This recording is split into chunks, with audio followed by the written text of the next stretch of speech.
Channel beriman dengan logika sehat, channel edukasi Kristen yang diperuntukkan bagi setiap orang Kristen. Salam saudara, puji nama Tuhan. Kembali kita berjumpa dalam tayangan edukasi Kristen, tayangan yang dikhususkan bagi kalangan kaum Kristiani. Saudaraku, dalam tayangan kali ini kita akan belajar bersama tentang masa sukar yang tak mengenal zaman atau waktu. Tertulis dalam kitab 2 Timotius pasal 3 ayat 1. Firman Tuhan mengatakan demikian, ketahuilah pada hari-hari terakhir akan datang masa yang sukar. Saat terbaring di sel sebagai tahanan, Rasul Paulus tetap memikirkan pemberitaan Injil di masa mendatang. Kali ini Paulus memikirkan datangnya berbagai bentuk kejahatan yang tidak mengenal masa ataupun waktu.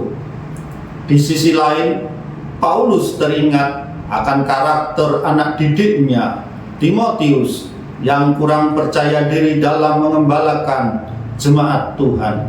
Timotius sangat lemah, sementara yang dihadapi adalah para penentang pemberitaan Injil dengan kekuatan yang super power jikalau dibandingkan dengan kekuatan manusia.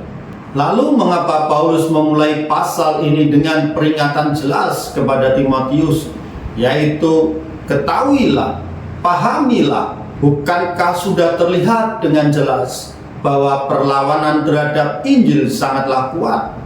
Paulus sudah ditangkap, dirantai, dan dipenjara karena kesetiaannya kepada Injil. Seluruh orang di Asia telah menjauh dari Paulus. Dalam hal ini sangat disadari oleh Timotius, dan dalam bagian sebelumnya dari suratnya, Paulus telah memotivasi, mendorong temannya yang muda ini agar tidak merasa malu untuk bersaksi tentang Injil Kristus, agar Timotius bersedia menderita sebagai prajurit yang baik bagi Kristus.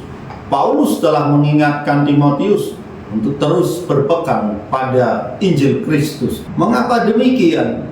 Karena kelak ia akan memerintah bersama Kristus.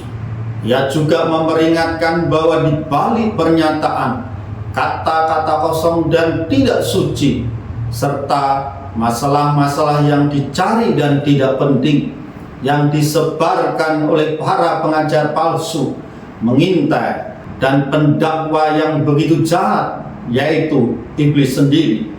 2 Timotius pasal 1 ayat yang ke-8. Mengapa Paulus memotivasi Timotius, mendorong Timotius untuk memahami apa yang telah ia ketahui? Tentu karena Paulus ingin menegaskan bahwa perlawanan terhadap kebenaran itu bukanlah keadaan yang akan berlalu, melainkan karakteristik zaman yang akan bertahan. Paulus mungkin khawatir bahwa Timotius akan terlalu optimis berpikir bahwa dengan bersujud sejenak, berseru kepada Tuhan, semua masalah akan hilang. Maka Paulus tidak memberi harapan seperti itu. Kita juga perlu menyadari hal ini dan sesadar-sadarnya tentang risiko dan tantangan yang akan kita hadapi jika kita tetap teguh dalam kebenaran Injil. Selanjutnya, Paulus merujuk pada masa-masa terakhir. Tampaknya adalah hal yang wajar menggunakan ungkapan ini untuk merujuk kepada masa depan, kepada hari-hari menjelang akhir zaman yang akan segera mendahului kedatangan Kristus kedua kali. Namun, penggunaan ungkapan tersebut dalam Alkitab tidak mengizinkannya. Oleh karena itu, apa yang tertulis selanjutnya dalam surat 2 Timotius pasal yang ketiga adalah gambaran tentang masa kini, bukan tentang masa yang akan datang. Deskripsi yang diberikan Paulus adalah gambaran mengenai keseluruhan masa yang mencakup antara kedatangan Kristus yang pertama dengan kedatangan Kristus yang kedua kali. Dalam beberapa hari terakhir juga meliputi kondisi gereja seluruh dunia.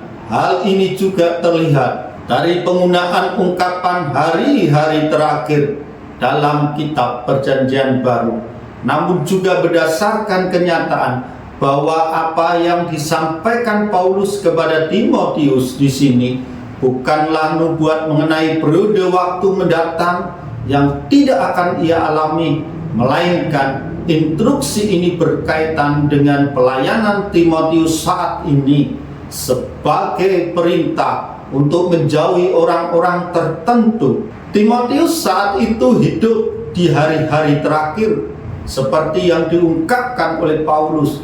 Di hari-hari akhir ini Paulus menambahkan akan tiba periode yang sulit yang perlu dipahami Timotius tentang akhir zaman ini. Bukanlah bahwa periode itu kelabu untuk berkelanjutan dengan kesuraman yang merata, melainkan bahwa hari-hari tersebut akan berisi masa-masa yang sangat bahaya. Sejarah gereja mengkonfirmasi bahwa kondisi ini benar adanya saat kapal gereja berangkat meninggalkan pelabuhan. Itu bukanlah untuk berharap perjalanan itu mudah tanpa hambatan. Kapal tersebut tetap dilanda badai dan kesulitan, serta bahkan dengan angin topan yang begitu ganas mengombang-ambingkan kapal. Kondisi-kondisi seperti inilah oleh Paulus disebut sebagai masa yang sulit.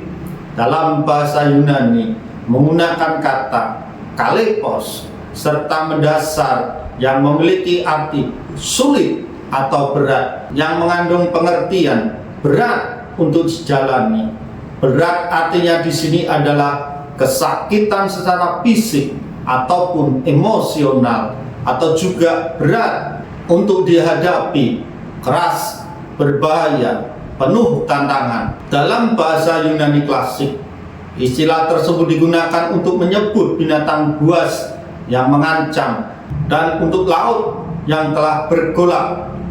Kata itu hanya muncul sekali dalam kitab Perjanjian Baru, yaitu dalam kisah tentang orang Gadara yang dikuasai oleh setan yang liar dan sulit untuk dijinakkan seperti binatang buas, dan yang digambarkan Matius sebagai sesuatu yang sangat berbahaya, kalepos, sehingga tidak ada yang berani melewati jalan tersebut.